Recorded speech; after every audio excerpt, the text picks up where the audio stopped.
गुरुर्ब्रह्मा गुरुर्विष्णुः गुरुदेवो महेश्वरः गुरुसाक्षात् परब्रह्म तस्मै श्री गुरवे नमः। ब्रह्मानन्दं परमसुखदं केवलं ज्ञानमूर्तिं द्वन्द्वातीतं गगनसदृशं तत्त्वमस्यादिलक्ष्यम् एकं नित्यं विमलमचलं सर्वधी साक्षिभूतं भावातीतं त्रिगुणरहितं सद्गुरुं तं नमामि। ॐ नमो ब्रह्मादिभ्यो ब्रह्मविद्या साम्प्रदायकर्तृभ्यो वंश ऋषिभ्यो महाभ्यो नमो गुरुभ्यः। सर्वोपप्लवरहित प्रज्ञानघन प्रत्यगर्थो ब्रह्मैवाहमस्मि। अहं पदार्थरहितः सदाशिवसमारम्भां व्यासशङ्करमध्यमाम् अस्मदाचार्यपर्यन्तां वन्दे गुरुपरम्पराम्। ॐ सहनाववतु सहनौ भुनक्तु सह वीर्यं करवावहै तेजस्विनावधीतमस्तु मा विद्विषावहै। ॐ तत्सत्। ॐ शान्तिः शान्तिः शान्तिः। हरिः ॐ श्रीगुरुभ्यो नमः। हरिः ॐ। ॐ नमो भगवते स्वामिनिर्भयानन्दाय। श्रुतिस्मृतिपुराणानाम् आलयं करुणालयं नमामि भगवत्पादं शङ्करं लोकशङ्करं। शङ्करं शङ्कराचार्यं केशवं बादरायणं सूत्रभाष्यकृतं वन्दे भगवन्तौ पुनः पुनः। ईश्वरो गुरुरात्मेति मूर्तिभेदविभागिने व्योमवद्व्याप्तदेहाय दक्षिणामूर्तये नमः। हरिः ॐ। कस्तूरीतिलकं ललाटफलके वक्षस्थले कौस्तुभं नासाग्रे नवमौक्तिकं करतले वेणुं करे कङ्कणं सर्वाङ्गे हरिचन्दनं च कलयं कंठे च मुक्तावली गोपस्त्री परिवेष्टितो విజయతే గోపాల చూడామణి విజయతే గోపాల చూడామణి.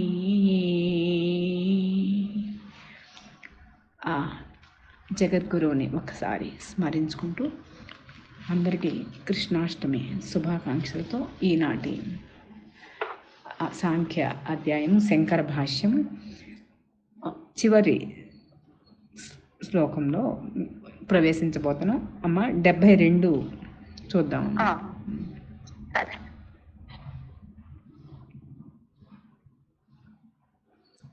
ఏషా బ్రాహ్మీ స్థితి పార్థ నైనాం ప్రాప్య విముహ్యతి స్థిత్వా స్యామంతకాలేపి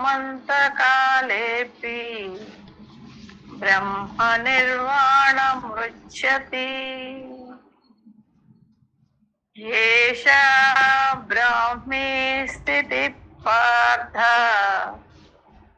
నైనాం ప్రాప్య విముహ్యతి స్థిత్వా స్యామంతకాలేపి బ్రహ్మ నిర్వాణముచ్యతి. బాగా చేశారమ్మా. ఇంకెవరైనా చేస్తారమ్మా? ఇంకొకసారి ఈ చివరి కూడా చదివేయాలండి. ఓం తత్సత్. చదివేయండి అమ్మా.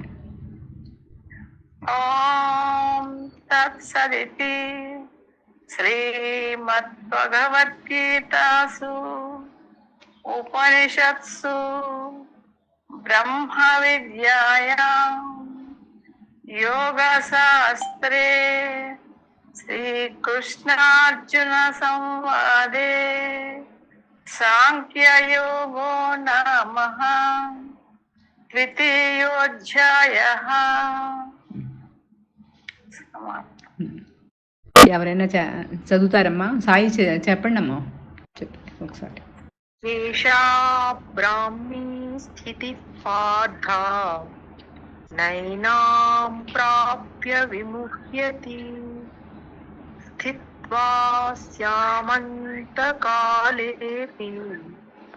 బ్రహ్మ నిర్వాణమృచ్ఛతి. ఇది పద విభజన చూసినట్లయితే అమ్మ, ఏషా బ్రాహ్మీ స్థితి పార్థ న ఏనాం ప్రాప్య విముహ్యతి స్థిత్వా అస్యాం అంతకాలే అపి బ్రహ్మ నిర్వాణం రుచ్యతి. పార్థ, ఓ అర్జున, ఏషా ఈ స్థితి నిష్ట బ్రాహ్మీ బ్రహ్మ సంబంధమైనది. ఏనాం ఈ బ్రహ్మనిష్టను ప్రాప్య పొంది న విముహ్యతి మోహము నందడు. అస్యాం ఈ బ్రహ్మనిష్టయందు అంత్యకాలేపి ఇక్కడే ఉంది కాలము వంటిదగు శ్వాస నశించినను బ్రహ్మ నిర్వాణము అంటే మోక్షమును రుచ్యతి అంటే పొందుతున్నాడు అని చెప్తున్నాడు పరమాత్మ. ఇక్కడ ఈ శ్లోకంలో మనము మొన్నటి శ్లోకంలో మనం చూసాం, అన్ని వైపుల నుంచి కూడా నీరు వచ్చి చేరుతున్న సముద్రం ఎట్లా అయితే నిశ్చలంగా నిండుగా ఉంటుందో, ఎటువంటి మార్పు లేకుండా కొంచెమైనా పెరుగుతుందా తరుగుతుందా అంటే అదే విధంగా ఉంటుంది కదా.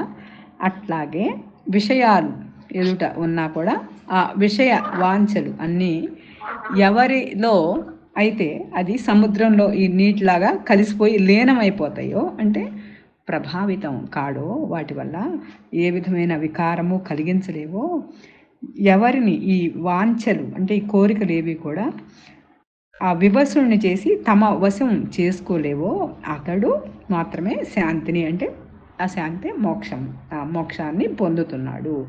ఇతరులు అంటే ఇక్కడ అంటే ఆ కోరుకునేవాళ్ళు, ఆ కోరికలు విషయాలతో కూడిపోయి ఉండేవారు, వాడికి ఎప్పటికీ శాంతి లేదు అనేది మొన్న మనం శ్లోకాల్లో చూసాం. అట్లాగే భోగ విషయాల పట్ల నిశేషంగా వాటిని వదులుకొని ఏ విధమైన ఆసక్తి లేకుండా ఉన్నవాడు అతడు బ్రహ్మవేత్త, స్థితప్రజ్ఞుడు, అతడు సాక్షాత్ బ్రహ్మమే అని కూడా మనం కిందటి శ్లోకాల వరకు మనం చూసాం. ఈరోజు భగవత్పాదుల వారి భాష్యాన్ని చూసినట్లయితే ఈ 72వ శ్లోకానికి అనగా పైన చెప్పబడిన స్థితి బ్రాహ్మీ స్థితి. అనగా సర్వవిధ కర్మలను సాధకుడు చూడండి త్రికరణ శుద్ధిగా అనకుండా మనస వాచ కర్మణ సన్యసించి అనగా త్యజించి కేవలము బ్రహ్మభావనతో నిండి ఉండవలేను. చూడండి అధ్యాయానికి అంతటికీ కూడా ఇది హృదయమే ఈ శ్లోకం. ఇక్కడ పట్టుకోవాల్సింది మనం.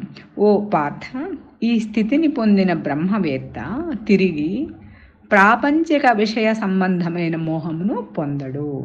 స్థూల దేహమును త్యజించు సమయమున అంటే ప్రాణోత్క్రమణ సమయంలో కూడా అంతకు పూర్వము దేహముతో కూడి ఉన్నప్పుడు కూడా ముందే బ్రాహ్మీ స్థితి అందే నిశ్చలముగా ఉండి ఆ మనుష్యత్వము కలిగి ఉండి అంటే మానవ జన్మలో ఉన్నప్పటికీ దేహధారి అయి ఉన్నప్పటికీ ఆ బ్రహ్మస్వరూప లాభమైన మోక్షానందమును అనుభవించును.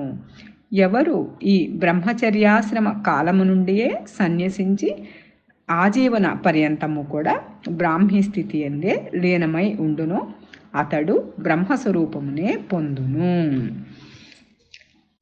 ఈ విషయమునందు మళ్ళీ ఎటువంటి సంశయమునకు తావులేదు అని కూడా మనకు ఒక వాగ్దానం రూపంగా చెప్తున్నారు పరమాత్మ ఇక్కడ. ఇది శ్రీ శ్రీ శ్రీ వేదవ్యాస విరచిత శ్రీమద్ భగవద్గీత ఎందడి సాంఖ్యయోగము అను 2వ అధ్యాయమునకు శ్రీ శ్రీ శ్రీ శంకరాచార్య విరచిత భాష్యమునకు తెలుగు అనువాదము సమాప్తము. మనం చూస్తున్న పీడిఎఫ్లో ఇలా ఇచ్చారు. అనువాదకులు సదానంద భారతి ప్రణవాశ్రమం అనే దీంతో ఈ అధ్యాయాన్ని ఇక్కడ పూర్తి చేసినట్లుగా మనకి తెలియజేస్తున్నారు. అయితే ఇప్పుడు మనం ఈ 72వ శ్లోకం ఇంకా చివరికి వచ్చేసాము. ఏం చెప్తున్నారు ఇక్కడ? సాంఖ్యయోగము చివరికి, ఇంకా తర్వాత కర్మయోగంలోకి ప్రవేశిపోతాము. ఈ బ్రాహ్మీ స్థితిని పొందినవాడు మళ్ళీ ఎప్పటికీ కూడా మోహాన్ని పొందడు అని అంటున్నారు. ఎట్లా అయితే ఒకసారి ఎన్నో సంవత్సరాల నుంచి ఉన్నప్పటికీ కూడా ఒక్క చిన్న దీప కాంతితో చీకటంతా తుడిచిపెట్టుకుని పోయినట్లుగా, ఎట్లయితే సూర్యోదయం కాగానే చీకటంతా పోయినట్లుగా ఆ మోహాన్ని మళ్ళీ తిరిగి అసలు పొందడు. ఏం చెప్తున్నారు ఇక్కడ? ఇంద్రియ నిగ్రహము ముందు శ్లోకాలన్నింటి నుంచి చెప్తూ వచ్చారు మనకి. విషయ త్యాగము, అలాగే అహంకార మమకార రాహిత్యము, ఇలా సాధనలన్నిటి వల్ల కూడా ఈ జీవాత్మ పరమాత్మగా జీవన్ముక్తిని సాధిస్తాడు అని చెప్తున్నారు. మనం ఎప్పుడూ చెప్పుకుంటాం, ఎలా అయితే కీటకము అంటే కీటకం పాటి మనం చేయలేమా? మరి 21 రోజులు అది తపస్సు చేసి ఆ చిన్న కీటకం భ్రమరంగా మారి బయటకు వస్తుంది కదా, సీతాకోక చిలుక. ఈ కీటకం ఎట్లా అయితే భ్రమరంగా మారినట్లుగా ఈ జీవాత్మ పరమాత్మనే అన్న జ్ఞానమే ఆ జ్ఞానము తాను పరమాత్మనే అన్న గుర్తింపుని పొందటమే బ్రాహ్మీ స్థితి అని మనం అర్థం చేసుకోవాలి. అదే బ్రహ్మానందం. బ్రాహ్మీ స్థితి అంటే అదే బ్రహ్మానందం, పరమ సుఖదంగా మనం గుర్తుపెట్టుకోవాలి. ఇంకా అంతకాలేపి, అపి అంటే కూడా అని సంస్కృత పదం అన్నమాట. అపి అంటే కూడా, అంటే అంత్యకాలమందు కూడా ఇలాంటి బ్రాహ్మీ స్థితి అందు ఉన్నవాడు మోక్షమును పొందుతాడు అని అంటున్నారు. అంటే ఇక్కడ ఈ ఆజన్మార్జితమైనటువంటి ఆ మలిన వాసనలు ఒక్క క్షణంలో మాయమైపోవటం జరుగుతుందా? మరి మనం చాలా నిత్య జీవన వ్యవహారంలో చాలా అంశాల్లో మనం చూస్తూ ఉంటాం. అది ఒక్కసారి స్విచ్ చేసినట్టుగా ఆగదు. ఒక అలవాటు కానివ్వండి, ఒక సంస్కారం కానివ్వండి, ఒక మాట్లాడే విధానం కానివ్వండి, మనం చూసినట్టయితే. దీనికోసం ఈ ఆరోగ్యకరమైనటువంటి సాధనలు ఈ శరీరం చక్కగా సహకరించే కాలంలోనే, అంటే ప్రధానంగా బాల్య యవన కాలాలే సాధనకు, ఆధ్యాత్మికపరమైన సాధనకు సరైన సమయంగా కూడా మనం ఎప్పుడో నేను రిటైర్ అయిపోయిన తర్వాత భగవద్గీత పట్టుకుంటాను, నా బాధ్యతలన్నీ తీరిపోయిన తర్వాత భగవద్గీత పట్టుకుంటాను అంటే అలలన్నీ ఆగిన తర్వాత అప్పుడు సముద్ర స్నానం చేస్తాను అనుకున్నట్లు చందంగా ఉంటుంది. అది మనం జాగ్రత్తగా గుర్తుపెట్టుకోవాలి, సాధనలో ఉన్నవాళ్ళు, సాధకులైన వాళ్ళు. ఇంకా ఏమన్నారు? ఇది గురువుగారు కూడా ఎప్పుడూ చెప్తూ ఉంటారు. తస్మాత్ సర్వేషు కాలేషు మా మనుస్మరయుధ్యచ అని చెప్తూ ఉంటారు. అంటే సర్వకాల సర్వావస్థల యందు భగవత్ చింతన చేయాలి. ఎప్పుడు కూడా ఈశ్వరానుగ్రహము, ఈ ఈశ్వరాయత్త చిత్తము ఏది వచ్చినప్పటికీ కూడా అది ఈశ్వర ప్రసాదంగా చెప్తారు కదా మనకు స్వామి ఎప్పుడును. అంటే చివరి కాలమందే అని చెప్పలేదు. ఇది మనం ప్రధానంగా గుర్తుపెట్టుకోవాల్సింది. అంటే ఒక వ్యక్తి తీసుకున్నట్లయితే జీవితాంతం ఆజీవన పర్యంతం ఏమి ఆలోచిస్తాడో ఆచరిస్తాడో అది చివరి క్షణాల్లో అదే మనసులో ఉంటుంది. మనకి ఇట్లా ఈ జడభరతుడి కథ ఇవన్నీ స్వామి ఈ మధ్యన కూడా చెప్పారు. చివరి కాలంలో ఆ లేడీ అయ్యో అది ఏమైపోతుంది అనగానే లేడీగా పుట్టాడు. చాలా ఉన్నాయి కదా పురాణాల్లో, మళ్ళీ వాటి జోలికెళ్తే అదో పెద్ద సముద్రం. ఆ చివరి క్షణంలో అదే మనసులో ఉంటుంది. కాబట్టి నిరంతర సాధన అవసరము అనేది ఈ శ్లోకం చక్కగా మనకి స్పష్టం చేస్తోంది. ఇంకా అంతిమ ఘడియలు ఎప్పుడు అనేది ఎవరైనా చెప్పగలమా? ఎవరైనా చెప్పగలరా? ఎంత డాక్టర్లు కూడా చెప్పలేరు కదా. కాబట్టి సాధన అనేది ఎప్పుడు అనుక్షణము చిన్నతనం నుంచి కూడా సాగాలి, ఆ సాధనలో ఉండాలి అనేది. నేను ఆత్మస్వరూపిణి, మనం ఎప్పుడు చెప్పుకుంటాం నేను అదే అయి ఉన్నాను, నేను ఆత్మస్వరూపిణి అని ఆ బ్రహ్మనిష్టలో ఉండాలి అనేది అర్థం చేసుకోవాలి. అట్లాగే ఋగ్వేదం ప్రకారం అందులో ఒక శ్లోకం ఉంటుంది, తద్విష్ణు పరమం పదం సదా పశ్యంతి సూరయ అనే శ్లోకం ఒకటి. అంతా మనం తీసుకోవట్లేదు. అంటే ఆత్మ భగవత్ సాక్షాత్కారాన్ని అంటే పరమాత్మని పొందిన తర్వాత ఇంకా ఆయనలో ఐక్యమైపోతుంది. అక్కడ మాయ యొక్క ప్రభావం ఇంకా ఎప్పటికీ అక్కడ మళ్ళీ తిరిగి రాదు, తిరిగి రాని పదము అది పరమపదము. అంటే అది శాశ్వతమైన విముక్తి, అదే మోక్షంగా కూడా చెప్పుకోవాలి. ఇంకా ఆ భగవత్ సాక్షాత్కారం యొక్క ఆ సహజ పరిణామం ఏదైతే ఉందో అది విముక్తి. మనకి 64వ శ్లోకంలో కూడా చెప్పుకున్నాం. ఆ అది ఎట్లా కలుగుతుంది అంటే అది పరమాత్మ దయతో, ఆ దివ్య జ్ఞానం, ఆ దివ్య జీవనము అవి పరమాత్మ ఇచ్చే శక్తులు. సదా ఆయనని ఆశ్రయించి ఉన్నప్పుడు తాను ఆయనే అయిపోతాడు అని. అట్లాగే సృష్టి అంతటా నిండి ఉన్నటువంటి ఈ బ్రహ్మం మరుగుకెళ్ళిపోతుంది, జ్ఞాపకం ఉండకుండా ఆ నామరూపాలతో కూడినటువంటి ఆ సృష్టిని మాత్రమే మనం గుర్తుపెట్టుకుంటున్నాం కదా. వాటితో మాత్రమే మనం మనకున్నటువంటి సంబంధం గుర్తుపెట్టుకుంటున్నాం, అంతే కదా.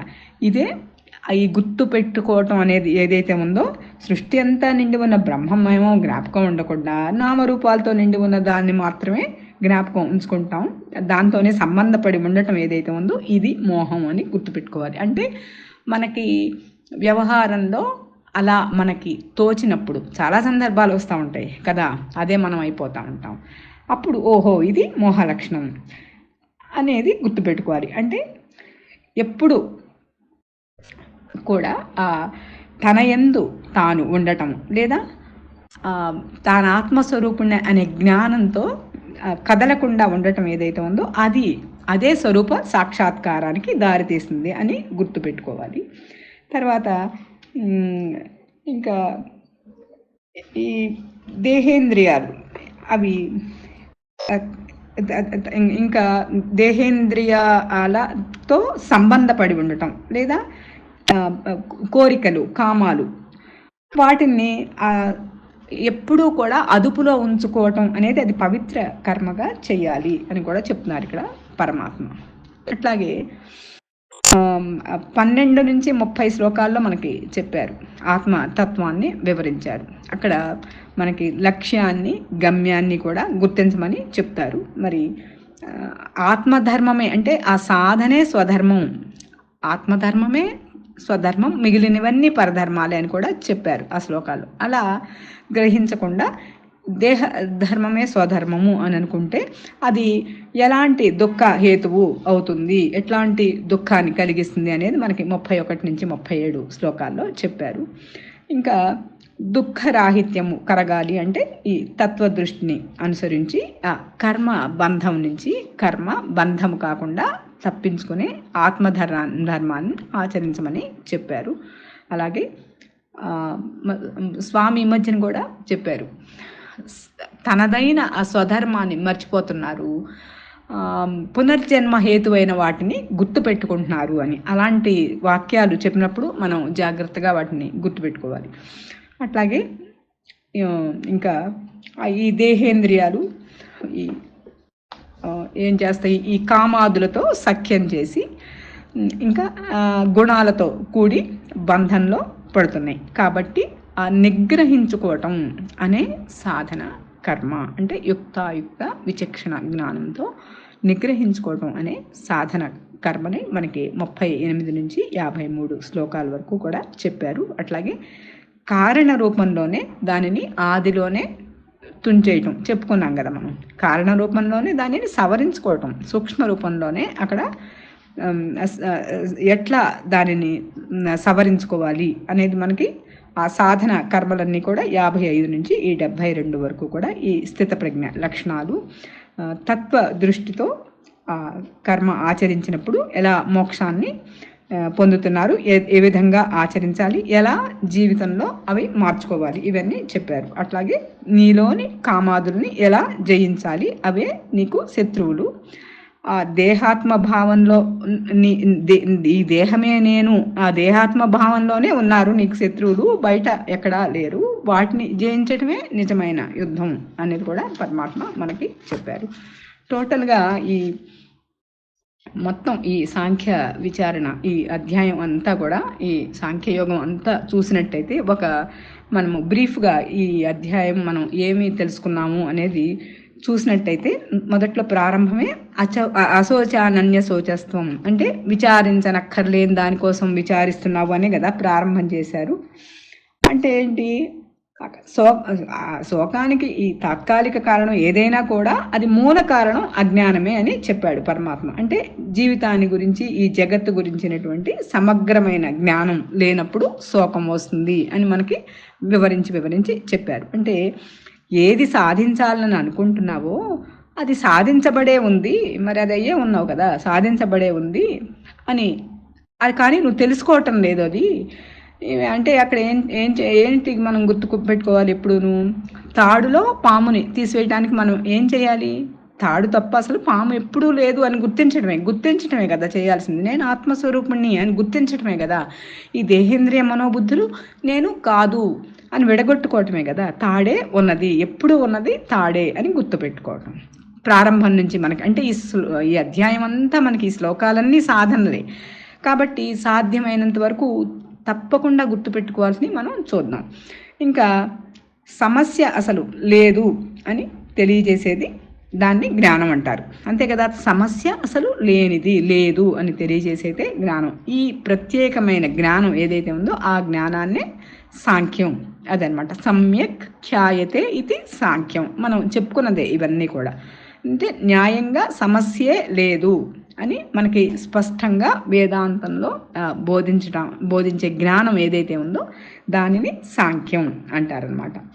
సమగ్రమైన జ్ఞానమే సాంఖ్యం. అంటే ప్రపంచంలో ఈ విషయ సుఖాన్ని అనుభవించి ఆనందించడానికే పుట్టాము అనుకుంటాం, కానీ మానవ జీవితం ద్వారా ఏం సాధించాలి అనే ఆలోచన ఎప్పుడు కూడా రాదు.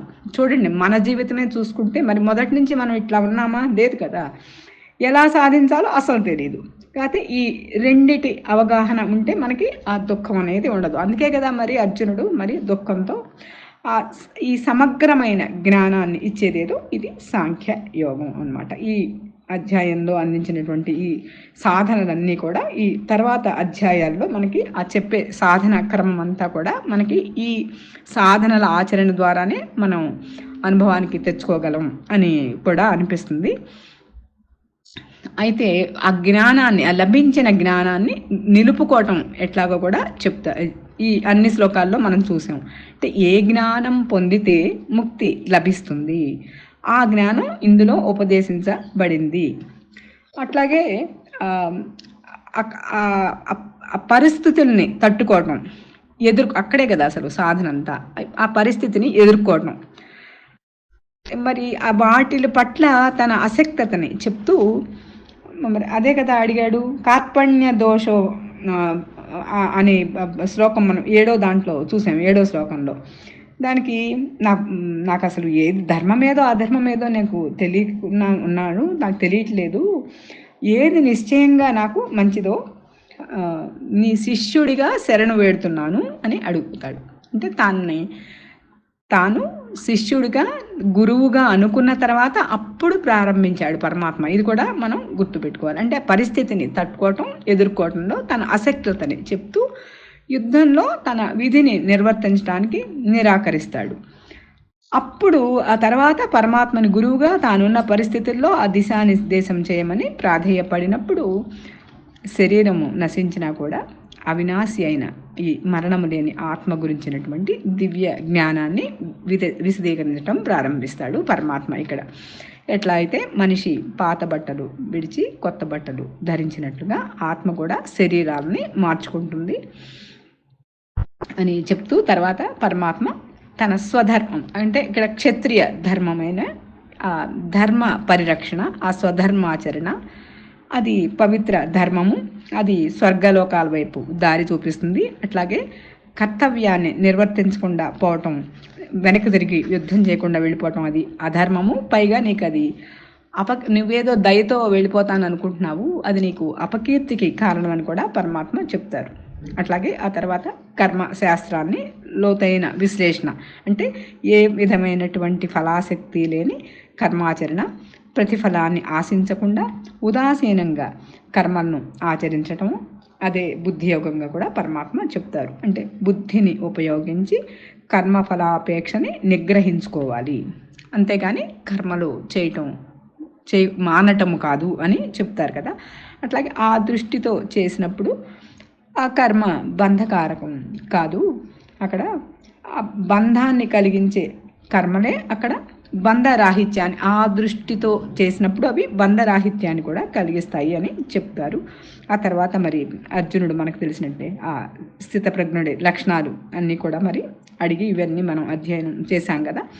ఈ ఆధ్యాత్మిక జ్ఞానంలో స్థిరమైన వాళ్ళు ఈ మోహ భయ క్రోధాలకు అలాగే అరిషడ్ వర్గాలకు కూడా అతీతంగా ఎలా ఉంటారో కూడా పరమాత్మ వివరించడం మనం చూసాము. అట్లాగే సకల ద్వంద్వాల పట్ల కూడా సమదృష్టి, మరి ప్రశాంత చిత్తంతో ఉంటారు. మరి ఇవన్నీ కూడా స్థిత ప్రజ్ఞుడి లక్షణాలు. అంటే సాధకుడికి ఎలా ఉండాలో, ఎలా ఉండటం అవసరమో ఇవన్నీ కూడా మనకి పరమాత్మ ఈ అధ్యాయంలో ఈ స్థిత ప్రజ్ఞుడి లక్షణాల్లో చెప్పారు. మనం అదేవిధంగా మనం ఈ 18 శ్లోకాలు కూడా రోజు గాంధీ మహాత్ములు చదువుకునేవారు అని కూడా మనం పారాయణ చేసేవారు అని కూడా మనం చెప్పుకున్నాడు. అలాగే సదా పరమాత్మ చింతనలో ఉండటం, మరి ఉన్నప్పుడు సదా పరమాత్మ చింతనలో ఉన్నప్పుడు మనసు వారి అధీనంలో ఉంటుంది అని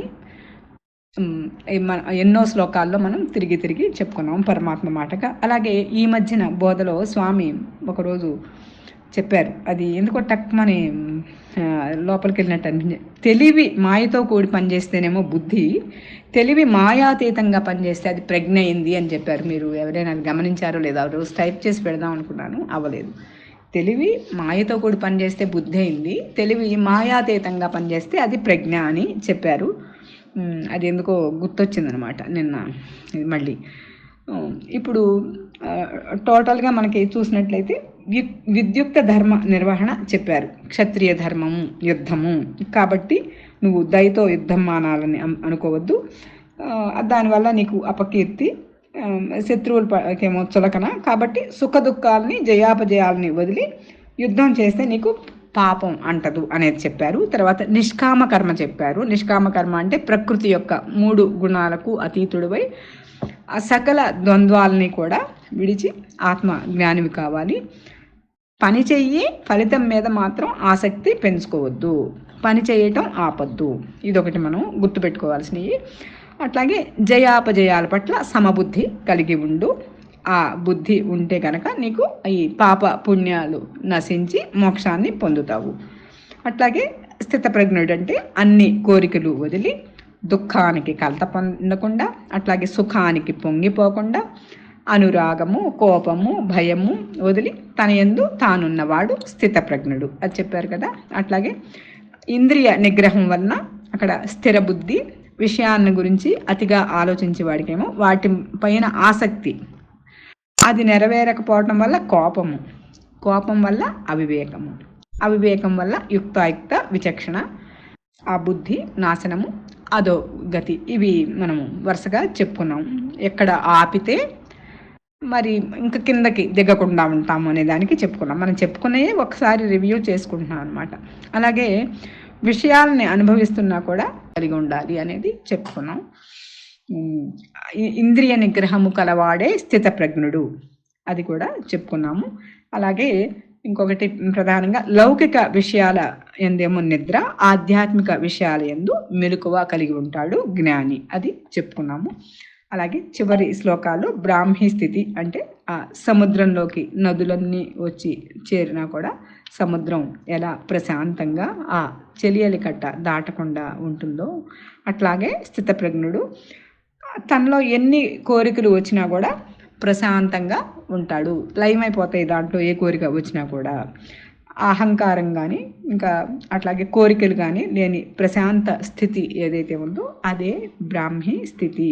ఇది జీవించి ఉండగానే పొందగలిగిన వారు ముక్తులు అనేది ఒక శ్లోకంలో మనం చెప్పుకున్నాం. ఇది టోటల్గా అందరికీ ఈ పాయింట్స్ అన్నీ మనకి గుర్తుపెట్టుకునే విధంగా ఉంటే బాగుంటుంది. అంటే ఇందులో చెప్పినన్ని ఈ సాధనల ద్వారానే ఆ తర్వాత శ్లోకాలు అధ్యాయాలన్నీ నడుస్తాయి అని అనిపించింది.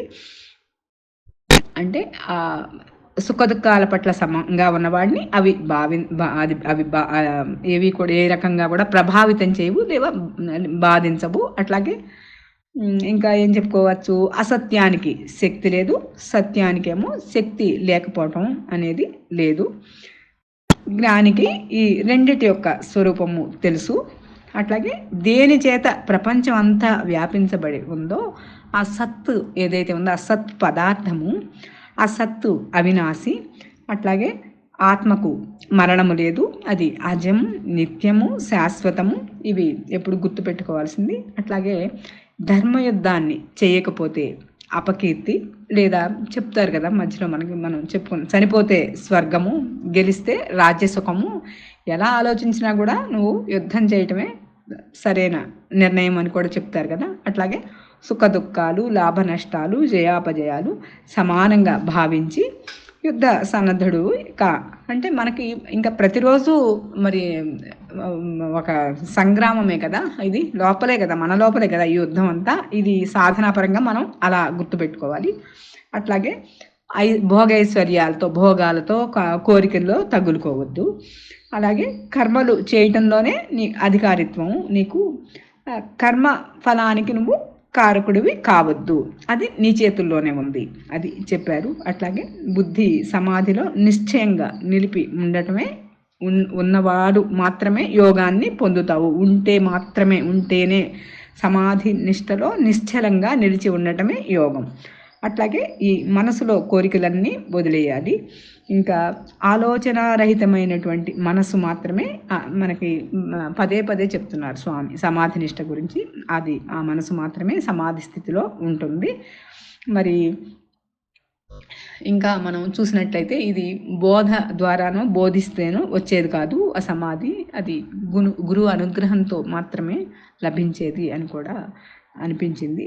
అట్లాగే ఉద్వేగాన్ని, సుఖ దుఃఖాలు వాటిల్లో ఎప్పుడు కూడా ఉద్వేగాన్ని పొందకుండా ఎప్పుడు తటస్థంగా ఉదాసీనంగా ఉండాలి. ఇవన్నీ కూడా మనకి సాధన పరంగానేను. అట్లాగే సుఖాల కోసం ఉండకూడదు, దుఃఖాల కోసం వచ్చినప్పుడు ఉద్వేగం పడకూడదు, రెండు కూడా. ఈ భయము, క్రోధము అంటే ఈ అరిషడ్వర్గాలన్నీ కూడా విడిచిన వాడే స్థితప్రజ్ఞుడు అని చెప్పారు. తర్వాత ఇంకొక పాయింట్ మీరు కూడా ఇంకా ఏమైనా గుర్తొస్తే చెప్పొచ్చు. తాబేలు ఎట్లయితే ఇంద్రియాలని ఉపసంహరించుకుంటుందో ఆయా పరిస్థితులను బట్టి అట్లా విషయాల నుంచి మనం నిగ్రహించుకోవాలి. లోపలికి విషయాల నుంచి ఇంద్రియాలు ప్రవర్తించకుండా లోపలికి తీసుకోవాలి అనేది ఒకటి చెప్పుకున్నాము. అట్లాగే నిగ్రహం లేకపోతే వివేకం ఉండదు. ఆ మనస్సు ప్రసన్నంగా ఉంటేనే దుఃఖాలు నశిస్తాయి. ఎప్పుడైతే వివేకం లేదో ఆ దుఃఖాలన్నీ కూడా వచ్చి పడిపోతాయి, అదొకటి. మరి ఇంకా ఈ అహంకార మమకారాలు అన్ని కోరికలు కూడా వదిలినవాడు మాత్రమే స్థిత ప్రజ్ఞుడు. అక్కడ ఇంకేది నిశ్శేషంగా సర్వాన్ అని మనం చాలాసార్లు చెప్పుకున్నాం. ఇది ఇంతవరకు మనం ఈ శ్లోకాలన్నీ కూడా కలిపి ఒక్కసారి టోటల్గా ఎందులో ఏ పాయింట్స్ అనేది చూసుకున్నాము. ఆ తర్వాత మిగిలినవి మనకి ఈ ఈ మండల దీక్ష ఇది అంటున్నారు కదా, మరి ఇది అయిన తర్వాత మళ్ళీ మనం ఈ కర్మయోగం ప్రారంభం చేసుకుందాము. ఇవాళ చాలామంది ఇవాళ క్లాస్ లేదనుకున్నట్టున్నారు, మనం ఇక్కడ పెట్టలేదు కాబట్టి ఇది అయిపోయిన తర్వాత మనం ఒకసారి మన డిస్కషను అయిన తర్వాత చూస్తే చూద్దాం, లేకపోతే లేదు. ఈ పరిభాషా వివరణ ఇది టోటల్గా అంతా వచ్చిందని అనుకున్నాం, అదే చూద్దాం.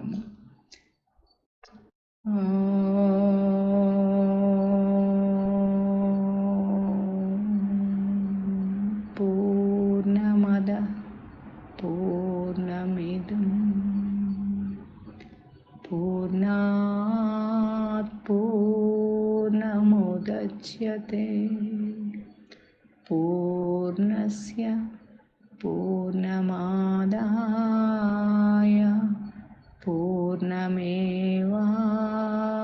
పూర్ణమేవావశిష్యతే. ఓం తత్సత్. ఓం శాంతి శాంతి శాంతి. హరి ఓం. శ్రీ గురుభ్యో నమః. హరి ఓం.